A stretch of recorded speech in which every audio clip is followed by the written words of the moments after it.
नमस्ते गाइस, मेरा नाम आशीष है। आज का हमारा टॉपिक है नॉन वायलेंस कम्युनिकेशन, अहिंसात्मक वार्तालाप। ये बहुत ही ज़रूरी है। आज के टाइम में हम देख रहे हैं कि हम बात बात पे गुस्सा हो जाते हैं, बात बात पे झगड़ते हैं। बाई चांस अगर हमारे आसपास से कोई तेज़ी से बाइक लेकर गया तो हमें एकदम से गुस्सा आ जाता है। हम ये भी नहीं सोचते कि शायद उसकी कोई इमरजेंसी हो सकती है, बस हमें गुस्सा आ जाता है और हम शुरू हो जाते हैं गाली देना, या लड़ाई भी कर सकते हैं अगर हमें वो हम अगर उसको पकड़ ले तो आज का हमारा टॉपिक जो है वो है 5 pillars of non violence communication.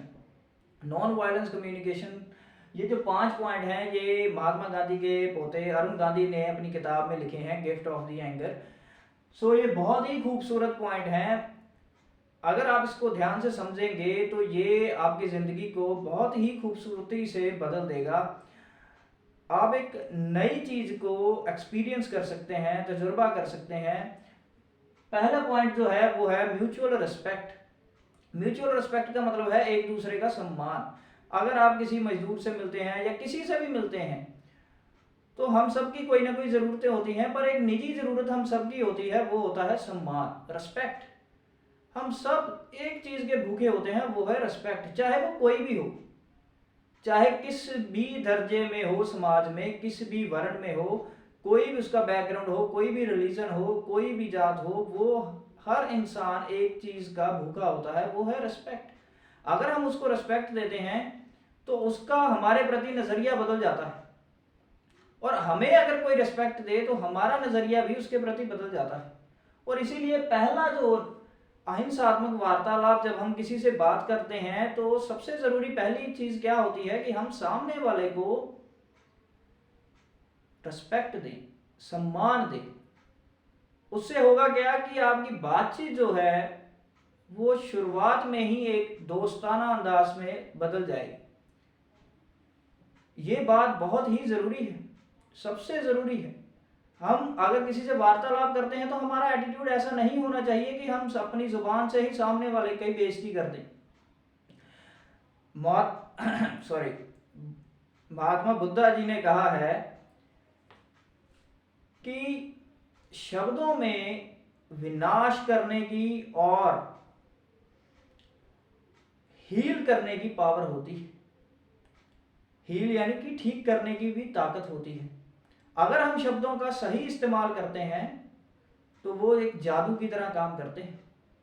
इसलिए ये बहुत ही ज़रूरी है कि हम जब सामने वाले से बात करें तो एक चीज़ का ध्यान जरूर रखें कि हम उसकी बेइज्जती ना करें किसी भी तरीके से। अक्सर हम अपने मन में कुछ ना कुछ सामने वाले की छवि बनाकर रखते हैं, तो ये एक बहुत ही ज़रूरी है कि आप उस समय उसकी इज्जत करें। आपके मन में चाहे कोई भी छवि हो, आप उसकी इज्जत करें। ओके, सेकंड पॉइंट है अंडरस्टैंडिंग। अंडरस्टैंडिंग का मतलब क्या है कि सामने वाले को समझना। अक्सर होता क्या है कि हम चाहते हैं कि सामने वाला मुझे समझे, मैं कह रहा हूं तो सही कह रहा हूं, पहले मेरी बात समझो। हम सुनते भी इसी वजह से हैं कि सामने वाले को कुछ बोल सकें, ना कि सामने वाले की मदद कर सकें। हम हमेशा क्या, जब सुनते हैं तो हम बताने के लिए सुनते हैं। तो ये बहुत ज़रूरी है कि हम समझें। बाई चांस आपके बगल से कोई तेज बाइक में निकला तो आपको उसी समय गुस्सा आ जाता है, एकदम गुस्सा आ जाएगा, आप शायद उसको गाली भी देना शुरू कर दोगे। अगर वो रुक गया और आपके तरफ बढ़ा तो आप उससे लड़ना भी शुरू कर सकते हो।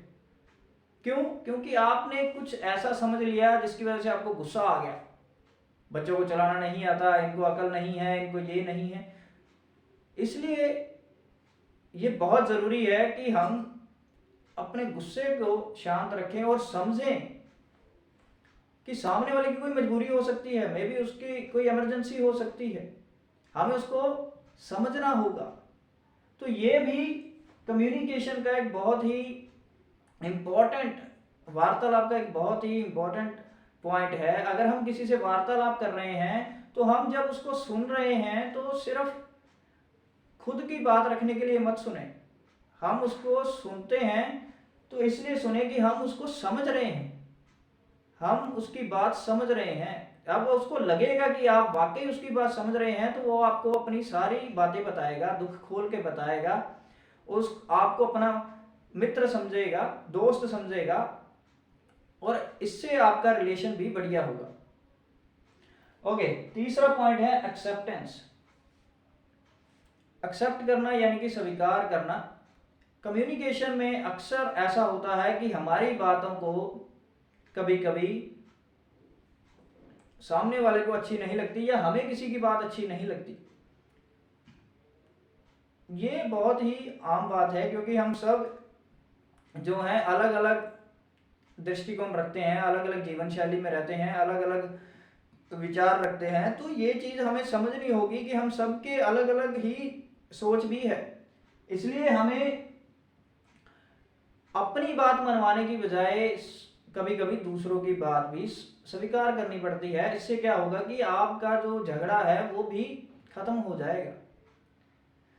ओके, अप्रिशिएट करना। अप्रिशिएट करना यानी कि सामने वाले की प्रशंसा करना, या उसको तारीफ कर देना, उस कि उसने जो किया बहुत ही बढ़िया किया है, उसमें एक अच्छे गुण है। अक्सर होता क्या है कि हम लोगों में एक बुराई पहले देखते हैं, ये हमारा मन है, इसमें किसी को दोष नहीं दिया मैंने, ये एक हमारे इंसान का मन ऐसे ही काम करता है कि वो बुराई को पहले देखता है और अच्छाई को भूल जाता है।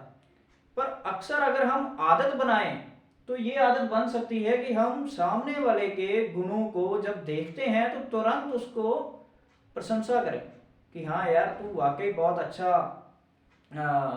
बोलता है, तू बहुत अच्छा खेलता है। तो इस तरह से अगर हम सामने वाले के गुणों को अप्रिशिएट करेंगे तो इससे भी हमारी कम्युनिकेशन जो है बहुत ही बढ़िया हो सकती है। जब हम बात करते हैं तो अक्सर ऐसा होता है कि हम रिस्पेक्ट नहीं करते, या समझते नहीं हैं, या सामने वाले की बात को स्वीकार नहीं करते, अड़े रहते हैं, जो हम अपनी बात पर अड़े रहते हैं, जिसकी वजह से होता क्या है कि हम गलतियां निकालना शुरू कर देते हैं अप्रिशिएट की बजाय। जब हम सामने वाले की सबसे पहले रिस्पेक्ट करेंगे, उसको समझेंगे, उसको अस्वीकार करेंगे, तो हम क्या है कि सामने वाले को अप्रिशिएट भी करना शुरू कर देंगे। यार मैंने तो ये सोचा ही नहीं था, ये भी हो सकता है, थैंक यू यार, मुझे तो पता ही नहीं था, मैं भी ऐसे ही करूंगा। तो ये एक एग्जांपल दे रहा हूँ, अक्सर आपके साथ भी ऐसा होता होगा। जब हम किसी को समझने की कोशिश करते हैं तो हम कुछ सीखते हैं।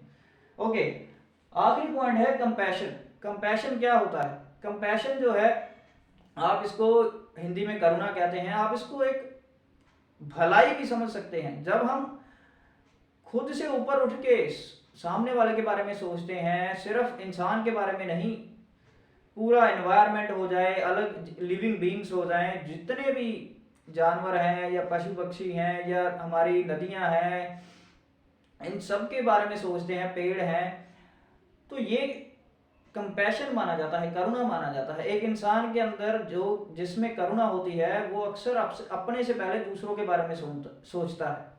आजकल आप बहुत सारी उदाहरणें भी देख सकते हैं, बहुत सारे लोग हैं जो समाज के लिए या किसी पर्टिकुलर सब्जेक्ट के ऊपर काम कर रहे हैं, और हम सबको इंस्पायर भी करते हैं, प्रेरित भी करते हैं। तो ये 5 पॉइंट हैं जो कि आपकी कम्युनिकेशन को बहुत बढ़िया कर सकते हैं। अगर आपके अंदर भी एक भलाई होगी, आपके अंदर करुणा होगी, तो आप जब सामने वाले से बात करेंगे तो आप उसके साथ जुड़ जाएंगे, आपको वो अपने जैसा ही लगेगा, आपको वो दुश्मन नहीं लगेगा, आपको उसमें गुस्सा नहीं आएगा, आप समझ जाएंगे। अगर आपको गुस्सा आ भी गया, अगर आपने कुछ बोल भी दिया, तो आपको ये रियलाइज भी हो जाएगा कि मुझसे गलती हुई है, मैं माफ़ी मांगता हूँ।